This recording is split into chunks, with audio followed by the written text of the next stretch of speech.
the new media, and like I said, everyone thought I'm speaking like, oh, athletes doing podcasts or athletes doing media. Like, athletes been doing podcasts. J.J. Redick, C.J. McCollum, athletes been doing media. When you look at the game of basketball, what's been lost is I can turn on the TV and I can learn about the game of basketball. There are so many little games within the game, and if you don't understand them, you'll miss them. And so when I said the new media, I'm saying analyzing these things, talking about the game and understanding, giving flowers when flowers is due, and not just trying to bash a guy every chance that I get. It's being critical. It's not just saying, oh man, Steph Curry was great, and when he wasn't great, I'm not going to speak on it. But tell us the whole truth and break down why Steph Curry wasn't great. Can you help me better understand what you're saying? And I think that's been lost, and what's replaced it is titles and headlines and hot takes for clickbait. I haven't been on YouTube for so long, but over the past couple years, I've had takes that you've agreed with and then takes that you believe are so bad I shouldn't have a platform. However, if there's one consistent thing that I've noticed a lot of people like, it's when myself or other content creators call out the hypocrisy, weird shit, sometimes even xenophobia that exists in the NBA. So I've always had an idea of making a top 5 most annoying things about the NBA community kind of video. And truth be told, if you want to comment, like, do whatever YouTuber type thing you need to do to let me know that you want that video, sure, go ahead. But me personally, at this very moment, I think I want to go ahead and just talk about number 1 of that theoretical video. Because with the rise of new media, let alone social media, people are voicing their opinion on the NBA every single day. Therefore, people comment on that opinion. However, nothing, and I do truly believe nothing, is cringier than when someone comments something along the lines of, you can tell this guy has never touched a basketball. This is why only NBA players should speak on the sport. Let me ask you about this.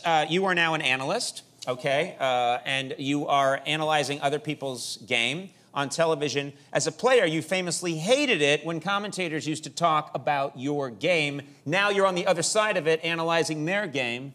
Does this make you react any differently to being an analyst? Well, I didn't really hate it when commentators analyzed my game. I hated it when people that didn't have the G14 classification analyzed my game. G14 classification. Yeah, which means, like, if you never played, how can you talk about how I play? There's a flip side to that story. Hey, now. Everything that Draymond Green just said to y'all is total truth. It's just that there's more to it. You could know exactly what you're talking about. And because you're not in that locker room, there's a slew of players that'll never admit it. Not necessarily the biggest problem with this trend, but one of the first things I've noticed is it's all out of absurd bias anyway. And it's really used as like a last resort, I'm right, you're wrong kind of thing. Like bros winning the fight so then you pull out a gun type shit. Except the gun shoots goddamn nerfs in this scenario. Holy shit, bro. The greatest example of what I'm about to talk about is actually on my TikTok. Outside of trying to be a W plug because I'm gonna post there more in the future, this shit is like actually insane. So I have 2 videos up on that channel, both on the Lakers rant side of things, one talking about Russ, the other talking about AD. When I was going on Russ, you can tell he never played basketball. He shouldn't have a platform, he's just a hater.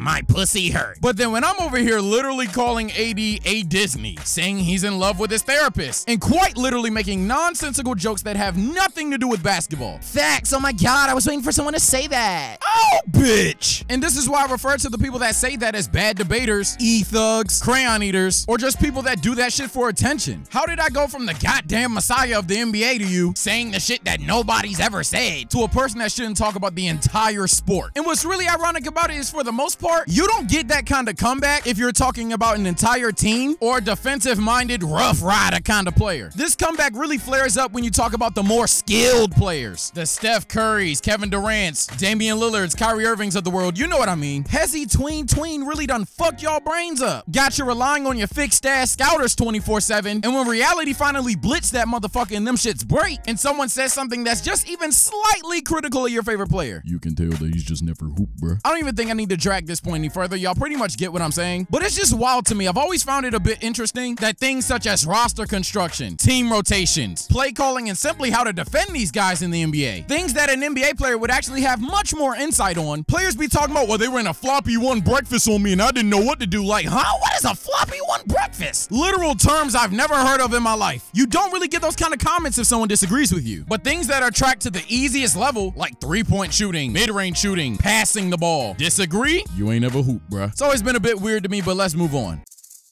Shaq always talking about them others. First of all, he's 100% wrong about those others. I'm not.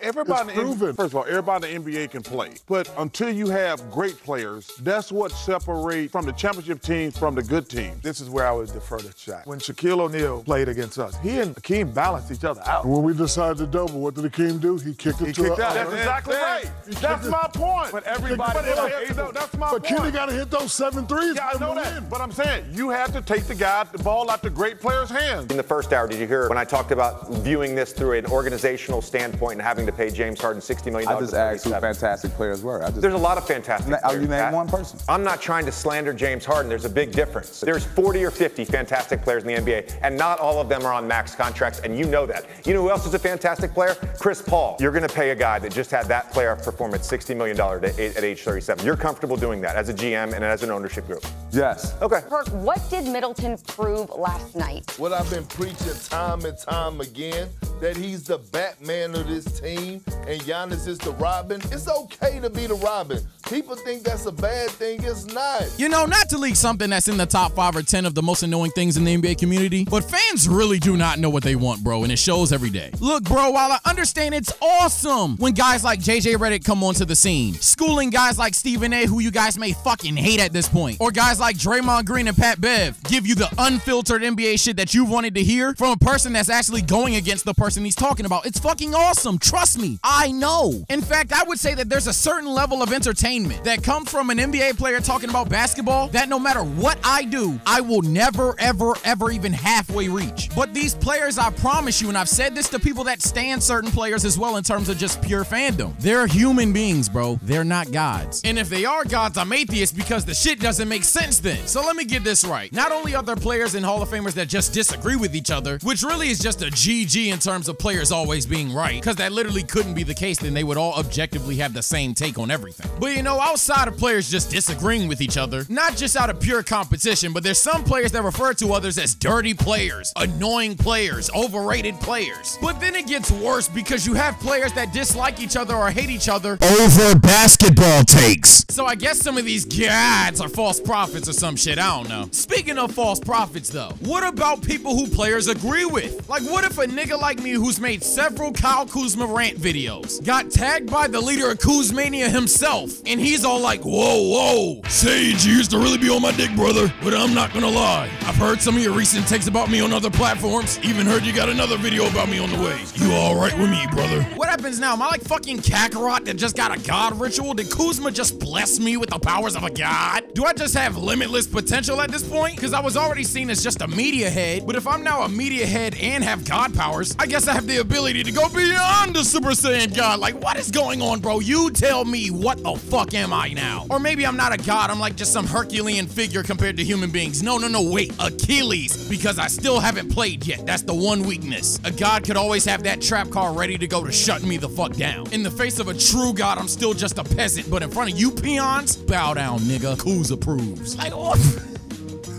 Yeah, bro, I don't need to drag this any further, bro. Y'all can quite clearly tell. This shit is a new level of dick suck, dog. Now, truthfully, there's a lot left to be said about this whole subject, and quite frankly, I just don't have every point to mind. So y'all can definitely do me a favor and comment below what points you think I've missed in this video, or if y'all think I'm just some nerd neck motherfucker that shouldn't be speaking on a platform, and everything I've said in this video is just completely ridiculous. I guess speak your mind. I don't know what to tell you, but fuck off, dude. But I could not truly make this video without stating arguably the most obvious point of all. Where does it stop? And when I ask when does it stop, or should I have said start, I'm asking that in the sense of, okay, what level is required for you to be able to talk about basketball? And because I'm supremely petty, I'm gonna name damn near every level possible. And y'all tell me where you draw the line. And for the sake of not trying to be accused as a minute whore, or quite frankly, me just losing my sanity, let's assume every level has a peak interest in basketball. First up, we have the pets of NBA fans. Can your dog, cat, goldfish, lizard, whatever you have in your house that may just happen to see you watching a basketball game, might even be smart enough to just look at the game itself and even interpret what's going on, can that organism have an opinion on basketball? No, they gotta be human. Okay. How about kids ages 6 and under, who can be easily influenced by any goddamn thing? If Curry's on the screen smiling one day and frowning the next, they might just love or hate the guy. Too impressionable? Can't have an opinion? Okay, what about kids age 7 to 14? So they probably think whatever player they like is truly the best in basketball simply because they want them to be the best in basketball? No, still impressionable, too immature? All right, what about human beings age 15 and up? Because even a 15-year-old can somewhat process information and truly understand what's going on. Now, they might be ignorant towards it, but ignorance is something that consists in all age groups. No, too many casuals? Okay, what about stat nerds? Never touched a basketball a day in their life, but they have all the information on basketball. Well, who the fuck wants to hear a stat nerd talk, Sage? Okay, what about media heads? Which, granted, there's such thing as bad media heads who don't have information and just spit on the mic, but for the most part, you're supposed to be able to say informed takes on television, YouTube, etc.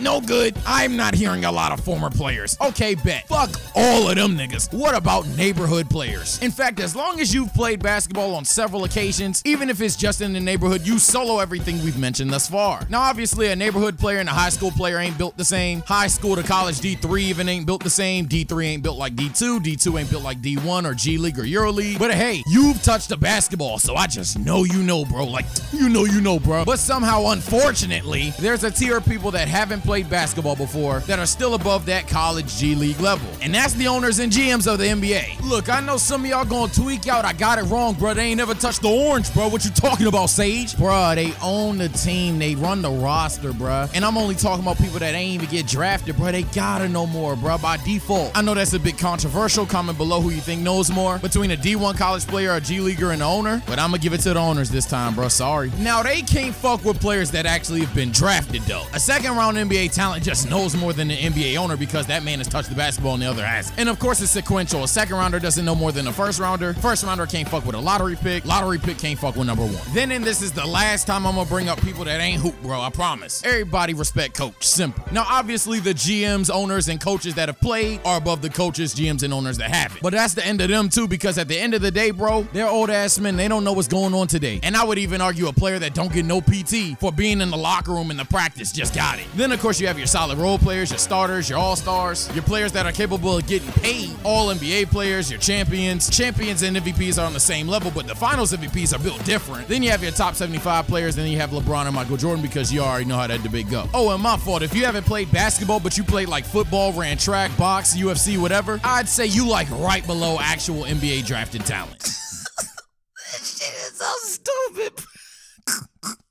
Yo, I've been trying to hold back the laugh for the past 3 minutes of this recording, dog. End this shit. I don't even want to talk no more, bro. Y'all niggas got it.